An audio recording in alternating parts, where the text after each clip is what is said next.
ये यहाँ के सेवक पंडित जी।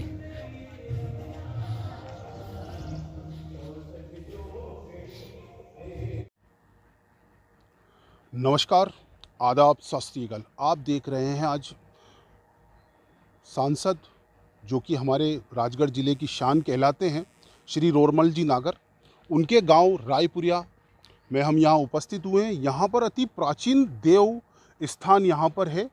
यहाँ पर देव स्थान पर कुछ दबंगाइयों ने अपनी मर्जी से कब्जा किया हुआ है इस देव स्थान पर, जो कि आप पीछे देख सकते हैं। यहाँ पर शासकीय भवन, कौन सा भवन है ये अपना? सामुदायिक भवन भी यहाँ पर बना हुआ है। तो यहाँ पर दबंगाई लोग ना तो शासन और प्रशासन का किसी प्रकार का उनको डर है, ना किसी प्रकार का खौफ है। बस शासन और प्रशासन को वो कठपुतली समझकर अपनी मनमानी चला रहे हैं। यहाँ पर यहाँ के देव स्थान की देख रेख करने वाले, इसकी पाठ पूजा करने वाले, लोगों के दुखों को हरने वाले पंडा जी श्री देवी सिंह जी यहाँ पर हमारे बीच में उपस्थित हैं। मेंबर साहब, जिनके शासन काल में जब ये मेंबर रहे थे, उस समय इस देव स्थान को देव भूमि के नाम से प्रसिद्ध कर दिया गया था। इनको दे दी गई थी ये देव भूमि, ये ज़मीन, पर फिर भी दबंगाइयों ने प्रशासन की अवहेलना करते हुए अपनी मनमर्जी से इस पर धीरे धीरे करके वो कब्जा जमाते जा रहे हैं। और ये जो दबंगाई लोग हैं, ये दबंगाई यहाँ के नहीं है, कहीं अदर गाँव के, कहीं अन्य गाँव के निवासी हैं जो यहाँ पर आकर अपनी मनमानी करते हैं। तो हम आज इन पंडा जी से, मेंबर साहब से और पटेल साहब से जानना चाहते हैं कि ये क्या मामला है और कैसे। तो पंडा जी, इस पर आपकी क्या राय रहेगी? सर जी, मेरी ये राय है कि पीढ़ी दर पीढ़ी, मैं चौथा पंडा जी हूँ, 4 पीढ़ी हो गई है यहाँ दरबार की सेवा करते करते। यहाँ सत्य गादी है, धर्म का न्याय होता है, परमात्मा उनकी मनोकामना पूरी करते हैं। बाहर से कई लोग आते हैं, भंडारा करवाते हैं। तो यहाँ भंडारा जब वो करवाते हैं तो दूसरे की लागानी ज़मीन में जा कर के वो भंडारा करते हैं। यहाँ बैठने की जगह नहीं है। यहाँ व्यवस्था सरकारी सामुदायिक भवन के सामने भी अवैध रूप से कब्जा कर रखा है। तो इस वजह से मैं पीड़ित हूँ थोड़ा। तो यहाँ पर अभी तक शासन और प्रशासन ने कोई मदद नहीं करी, जबकि ये देव स्थान की भूमि देव स्थान के नाम से प्रसिद्ध है, और फिर भी देव स्थान के नाम पे शासन के रिकॉर्ड में भी है, फिर भी ऐसा क्यों कर रहे हैं दबंग? मैं पंचायत में भी निवेदन कर चुका हूँ। तो मेंबर साहब, आपके जब आप मेंबर रहे थे उस समय ये देव स्थान जब देव नारायण भगवान के नाम पर हो चुका था, तो फिर भी ये दबंगाई इतना कब्जा करने की ताकत कैसे ला रहे हैं और क्यों ला रहे हैं? कब हुआ था ये कब्जा? अब सर, इस मामले में तो अपन नहीं जाने। अपन ने तो 1 बीघा ज़मीन देवस्थान के नाम से निकाल दी थी। इसके बाद में ये जो मकान जो बना है, इनको पट्टा दिया है, ये इनके बाद में दिया है। तो ये देव स्थान की भूमि आपके शासनकाल में कागज पर लिखित हो गई थी, साइन हो चुकी थी भाई, इस पर? ठहराव प्रस्ताव करने वाले हैं अपन, तो अपन कोई पटवारी तो है नहीं तो कि जो वो के नाम से करवा मतलब सका। पंचायत के एक सदस्य हाँ। होने के नाते आपने ये जमीन इनको दे दी थी? हो, हमारे गांव के पटेल साहब ने, हमने सबने मिलके ही प्रस्ताव बनाया था, और बना के कंप्लीट करके पंचायत में जमा कर दिया। तो पटेल भाई, इस पर आपका क्या कहना है? तो सरकारी जमीन है साहब, ये कोई अवैध रूप से कब्जा कर रहा है, उसको अगर शासन चाहे तो हटवा सकती है।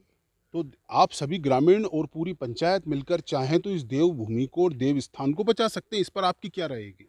तो सबका सफाई होनी चाहिए, यहाँ देवस्थान के नाम से क्लियर होना चाहिए ये जगह। तो इसमें आप इस पर पूरी पंचायत और पूरी पंचायत के प्रतिनिधि, अन्य सदस्य लोग इस पर क्या कहते हैं आपसे? कहीं नहीं, अतिक्रमण कौन हटा साहब? जबरदस्ती कैसे लड़ाई मोल लो, नौकरी लड़ाई करेगी। तो ये लड़ाई झगड़ों पर भी उतर आते हैं? ये शासन प्रशासन, तो जैसे कि आपने देखा कि यहाँ पर दबंगाई लोग कब्जा करने के साथ साथ पूरे ग्रामवासियों या देवस्थान पर तो भूमि का पर कब्जा किया ही है, लेकिन यहाँ पर स्थितियाँ यह भी इन्होंने बना रखी है कि यदि कोई ग्रामीण इनसे कहता है, कोई समझदार व्यक्ति इस गांव का कहता है, तो उसको डराने की धमकी भी वो दे देते हैं। तो यहाँ पर मैं शासन और प्रशासन से पूछना चाहता हूँ कि हमारे ज़िले के मुख्य सांसद रोड़मल नागर जी का गाँव होने के बावजूद में इतनी बेकार परिस्थितियाँ होंगी तो शासन प्रशासन क्यों सोया हुआ है? यहाँ के जिला कलेक्टर क्यों नहीं जागरूक है? यहाँ की तहसील पचौर जो कि लगती है, वहाँ के थाना प्रभारी, वहाँ के एसडीएम, वहाँ के तहसीलदार वगैरह इतनी रुचि से इस कार्य को, देवस्थान को बचाने की रुचि क्यों नहीं दिखा रहे हैं? अगली अपडेट्स में बने रहें, देखते रहें SPI न्यूज़। देवस्थान है, यहाँ पर इतनी असुविधाएं और दुविधाएं क्यों उत्पन्न हो रही हैं, और इस पर आपका क्या कहना है और क्या निराकरण हो सकता है? सर, हमने तो वहाँ पर सामुदायिक भवन बनाया था। 8 लाख रुपए का सामुदायिक भवन बना के हमने पंडित जी को चाबी सौंपी थी। उस टाइम पे वहाँ पर साफ़ सफाई सब था वहाँ पे, पर बाद में लोगों ने कब्जा कर लिया। धीरे धीरे लोग बढ़ रहे हैं। अतिक्रमण के लिए मैंने आवेदन भी कर रखा तहसील में। जी, तो इसका निराकरण कब तक होगा? और ये सर तहसीलदार साहब जाने। तहसीलदार साहब ग्राम पंचायत का सर जो काम था वो सब पूरा कर दिया मैंने। पूरा कंप्लीट कर दिया? पूरा कंप्लीट कर तो दिया। आप जैसे यहाँ पे क्या है कि सभी श्रद्धालु भक्त आते रहते हैं, हाँ। अपनी समस्याओं का निदान के लिए आप सर मैंने वहाँ आसपास के लोगों को समझाया, अब क्या करूँ मैं। तो सर इसके लिए पुलिस में उसकी रिपोर्ट भी डाल रखी। जी, पंचनामे गाँव वालों ने पंचनामा दे रखा। गाँव वालों ने पंचनामा, मेरी तरफ से कोई कमी नहीं है सर, मैंने सब पूरा कार्रवाई कर रखी इस पर पूरी। प्रशासन अभी तक एक्शन क्यों नहीं दे रहा है? यही समझ में नहीं आ रहा सर मेरे को भी। तो थोड़ा सा यदि यहाँ के थाना प्रभारी पचौर का अगर हमें नंबर या कोई चीज़ प्रोवाइड हो जाए तो इस पर आप क्या कहेंगे? उसमें PI साहब को फोर्स क्यों नहीं लगवा पा रहे हैं, जबकि ये मुख्य हमारे सर सांसद जी का गांव होने के नाते इतना प्राचीन स्थान हुए फिर भी इतनी दिक्कतें आ रही हैं? सांसद जी को बता दिया सर पंडित जी ने 3-4 बार। बाकी अब वो पुलिस वाले से आप कर लेना बात थाना TI साहब से। तो इसमें आपकी तरफ से क्या सुविधाएं मुहैया कराई जाएंगी यदि प्रशासन इसमें सहयोग करता मैं सर हर संभव सब तरह तैयार हूँ। हर संभव प्रयास हाँ, करेंगे? तो इतनी असुविधा होने का कारण क्या रहा सर? सर अब क्या करें, कब्जा कर लिया लोगों ने, सरकारी ज़मीन है।